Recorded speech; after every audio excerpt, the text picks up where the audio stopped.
Okay, for this episode, I am going to attempt to answer a question.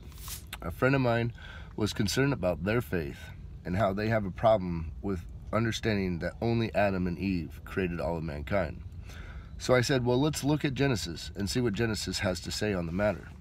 Now, as we go through Genesis, we are going to skip a couple of parts because it takes a lot of reading to get from part to part.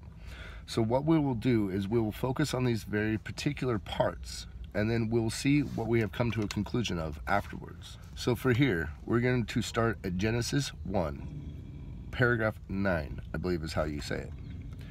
And God said, "Let the water under the sky be gathered to one place, and let dry ground appear." And it was so. God called the dry ground land, and gathered the waters he called seas. And God saw that it was good. Now this here next is going to be the first notation of where life came from. So hold on. We're going to Genesis 1, paragraph 11. Then God said, "Let the land produce vegetation." Let the land produce vegetation. It was not spoken as if God himself created the vegetation, but he wanted the land, earth, Mother Earth, to produce vegetation, seed-bearing plants and trees on the land that bear fruit with seed in it, according to their various kinds. And it was so. The land, or earth, produced vegetation, plants bearing seed according to their kinds, and the trees bearing fruit with seed in it according to their kinds. And God saw that it was good, and there was evening, and there was morning, the third day.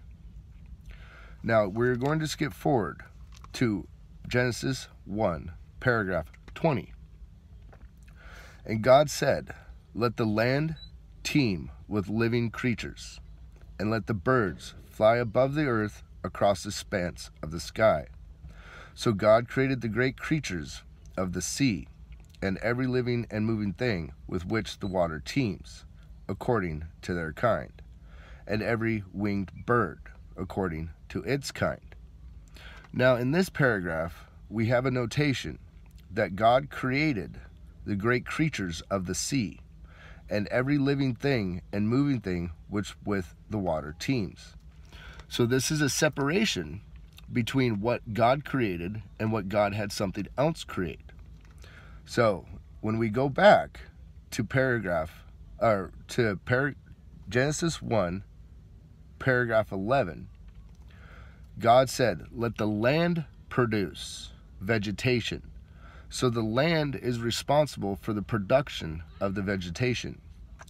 While in Genesis 1:20, God created the great creatures of the sea and every living and moving thing with which the water teems. So there is a separation there.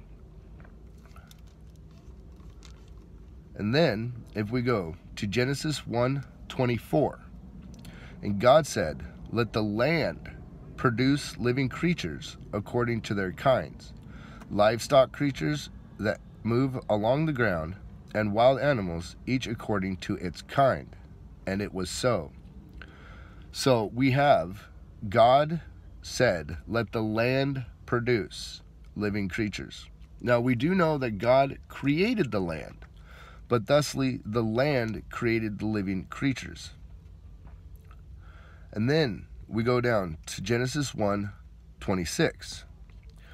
God said, "Let us make man in our own image, in our own likeness, and let them rule over the fish of the sea and the birds of the air, over the livestock, over the earth, and over all the living creatures that move along the ground."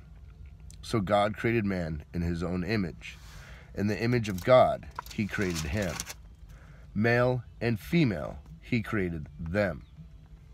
Okay, now, this is where a friend of mine was starting to have some trouble, because we are getting into the fact that Adam and Eve is to be accounted for the creation of all of mankind. So we're going to skip forward a little bit to Genesis 2:10. A river watering the garden flowed from Eden, From there it was separated into 4 headwaters. The name of the first is the Fijon, and it winds through the entire land of Havilah. Now we're going to want to remember that. Where there is gold, the gold of that land is good. Aromatic resin and onyx are also there. So at this point, we have a notation that some sort of investigative measures have been made to assess that gold in that land is good. Aromatic resin and onyx are also there. Now this could be by the word of God, or this could be by other people. We're going to continue before we investigate this part any further. The name of the second river is the Gihon, and it winds through the entire land of Kush. The name of the third river is the Tigris, and it runs along the east side of Ashur. Now this one does not say the land of Ashur, so there is something else to remember. And the fourth river is the Euphrates. Now at this point, we're going to pause and we're going to skip forward. Okay? Now we're going to skip forward to the Cain and Abel story. Now this is going to be Genesis 4. And we're going to start at Genesis 4, paragraph 15. But the Lord said to him, "Not so. If anyone kills Cain, he will suffer vengeance 7 times over." Then the Lord put a mark on Cain, so that no one who found him would kill him. So Cain went out from the Lord's presence and lived in the land of Nod, east of Eden. So there's a third notation of a land of something. So first we have the land of Havilah, the land of Kush, and the land of Nod. Now this is where it gets interesting, because between Genesis 1 to Genesis 4, there is no other creation of people notated outside of Adam, Eve, Cain, and Abel. So this is where this helps my friend be able to hopefully understand that maybe not necessarily everything is created off of the inbred nature, which one could assume is being stated until this point. In Genesis 4:17, Cain lay with his wife, and she became pregnant and gave birth to Enoch. Cain was then building a city and named it after his son Enoch. Now, we can take a couple of things here. We can take the notation, the land of. The land of generally is a notation to there being a set of peoples in that area or region. Not necessarily constructed a city yet, but be the land of. So, in America, we had the land of the Cherokee, we had the land of the Blackfoot, we had the land of many things. In other cultures, it is the same way. You do not necessarily have to have a city or an empire to be the land of something. So, if Cain went to the land of Nod and got a wife, one is going to assume that the land of Nod is a peoples. So, if you were to think the land of Kush and the land of Havilah also containing peoples, then you also might be able to consider Ashur as being a land of something. But it does not state it in that fashion.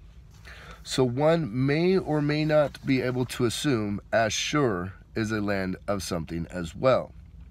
So if we wanted to go back and we wanted to count the amount of places that may be civilized or have some sort of life thereof, we are looking at Eden, we are looking at Havilah, we are looking at Kush, we are looking at Ashur, and we are looking at Nod.